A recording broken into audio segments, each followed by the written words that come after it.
السلام علیکم ناظرین، بعض اوقات آج کا وظیفہ آپ کی اپنی قبر کے اندر چراغ بن جائے گا، لیکن یہ پتہ نہیں چلے گا کہ یہ کیا ہے۔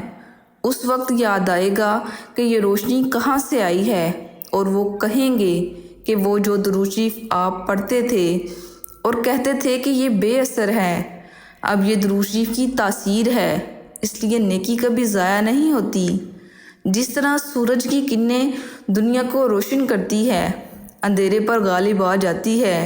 درود شریف کی کثرت اور برکت سے دل کے، روح کے گناہ کے اندھیرے ختم ہوتے ہیں اور اللہ تعالیٰ کی تجلیاں نصیب ہوتی ہیں،